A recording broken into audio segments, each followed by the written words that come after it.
Cyraldel, expert donc, dans le domaine de la couverture radio, donc dans le domaine à la fois broadcast mais également cellulaire. On intervient donc auprès des opérateurs ainsi qu'auprès des régulateurs pour optimiser et planifier donc, les réseaux radio, que ce soit donc, sur du GSM, de la 2G, 3G, 4G ou encore du DVB-T, DVB-T2 en broadcast ou du DAB.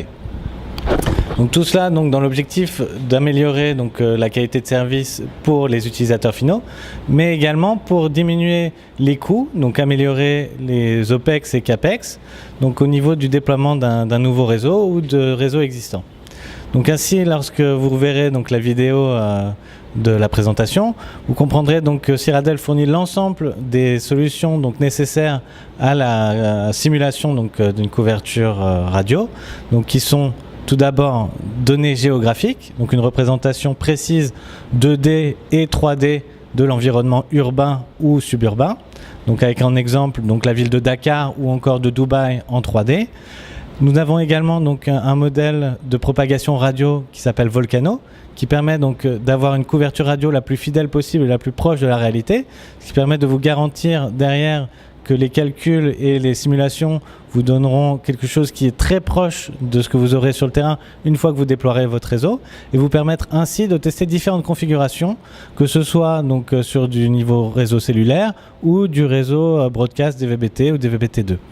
Ainsi, vous serez à même de mieux comprendre les besoins en termes de déploiement et donc de coûts et ainsi optimiser au mieux vos besoins, donc que ce soit au niveau de la configuration du modèle de la configuration broadcast DVB-T ou DVB-T2 ou encore au niveau du nombre de sites dont vous avez besoin ou de la puissance d'émission. Sur un écran, non, je suis confiant. En attendant, je vais juste vous montrer la tablette rapidement.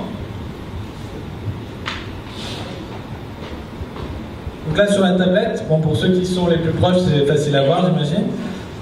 Donc là on a une représentation donc, de Nîmes en 3D, donc on peut directement avoir les informations du projet SCE directement sur tablette.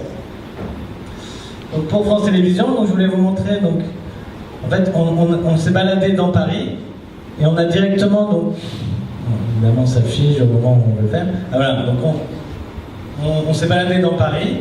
Et donc avec notre Cyraldel K, on a donc essayé donc, d'évaluer en différents points. Donc là je vais vous montrer un exemple sur un carrefour. Donc représenter le niveau d'exposition radio, donc le champ électromagnétique, sur un quartier. Donc là c'est dans le 16e arrondissement à Paris. Essayer d'évaluer donc là en vert, donc il n'y a pas de problématique d'exposition au champ électromagnétique, et de présenter donc la vision donc de France Télévisions et de Cyraldel au niveau de la communication dans le futur.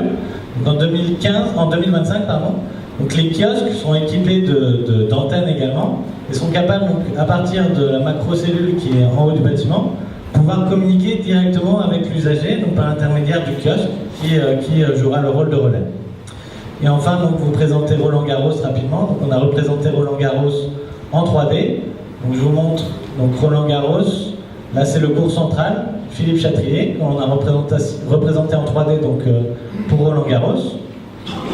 Et donc avec la présentation donc, de la vision donc, en 2014, donc, il n'y a pas de diffusion au sein donc, du cours.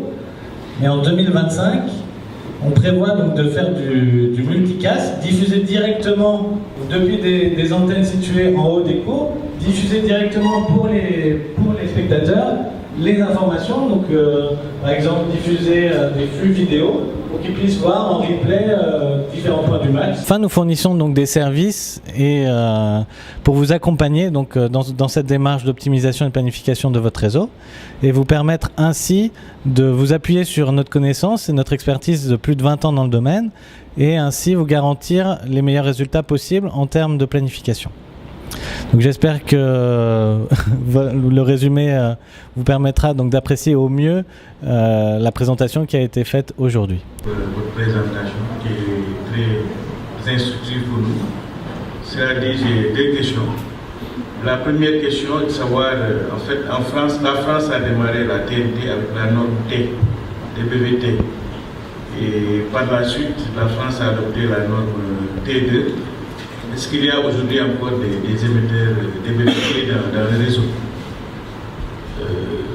Et la deuxième question, l'outil que vous avez présenté, est-ce qu'il permet de faire les études de compatibilité, de voir s'il y a des interférences au cas où on voudrait ajouter l'outil multiplex, par exemple, on voudrait faire le SFN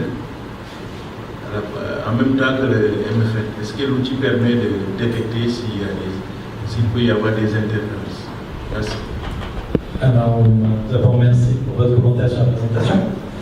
Donc, concernant le broadcast, malheureusement, je ne suis peut-être pas la meilleure personne pour vous répondre concernant les normes utilisées en France à l'heure actuelle. Je sais qu'on utilise encore du DVB-T. DVB-T2, je suis moins sûr. Après, tout dépend des pays également. Il y en a qui restent au DVB-T, d'autres qui switchent vers DVB-T2.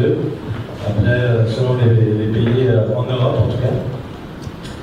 Et donc, concernant votre dernier point, donc, vous pouvez juste me rappeler le dernier point? En fait, la deuxième question, c'est de savoir en fait si le logiciel permet de faire l'étude de compatibilité. Oui, alors donc, le logiciel est en effet capable de prendre en compte les interférences, de prendre en compte également les aspects MFN et SFN. On est capable de gérer justement tous ces aspects au niveau de la simulation et être capable derrière d'évaluer l'impact entre, par exemple, une configuration MFN et une configuration SFN. Et essayer d'évaluer celle qui est la plus propice. Et parfois, le SFN peut amener une dégradation du signal également. Donc, ce n'est pas la solution optimale dans tous les cas. Donc, en effet, notre solution est capable de prendre en compte cet élément.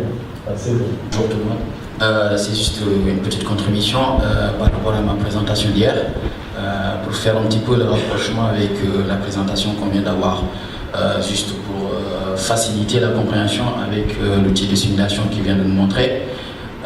Hier, on a parlé beaucoup de certains éléments que le régulateur doit prendre en compte. On a parlé des niveaux de champ requis, des taux de couverture assurés. Donc justement, en faisant des études de planification avec l'outil de simulation, tout à l'heure, il a montré une simulation de Dakar. Et à un moment donné, il disait que là, on a un niveau de champ requis, comment on appelle ça, acceptable. Par contre, dans certains endroits, le niveau de champ n'est pas suffisant justement pour capter la réception. Donc c'est en faisant des études de simulation de ce type-là qu'on arrive justement à dire que, par exemple, hier j'ai montré un contour de couverture, dire que voilà, on arrive à couvrir le contour à 80% ou à 90% qui était fixé le régulateur, ou on couvre un peu moins. Et dans ce cas, on essaie de faire des optimisations. Donc c'est juste pour faire le rapprochement par rapport à ça. Et le deuxième point que je voulais aussi parler, c'est tout ce qui est SFN. Il a montré un petit peu l'outil qui montre le brouillage SFN en T et en T2 justement. Hier j'ai expliqué un petit peu les techniques de réglage des plaques SFN. Donc à partir de l'outil de simulation, on peut voir qu'il y a des brouillages à certains endroits sensibles. Donc on essaie d'appliquer la technique que je disais hier justement pour essayer de repousser le brouillage introduit à certains endroits sensibles. Et puis, dernier point, le niveau de champ d'exposition. C'est aussi au rôle du régulateur, justement, de fixer certains niveaux de champ requis, justement, pour des problèmes de santé. C'est aussi à prendre en compte dans les, comment on appelle ça, dans les autorisations dans les autorisations. Voilà. Juste, voilà, c'est vraiment pour une contribution, pour camper, ou en tout cas essayer de bien comprendre tout ce que j'ai raconté hier par rapport à l'outil de simulation qui vient de nous montrer à Dakar.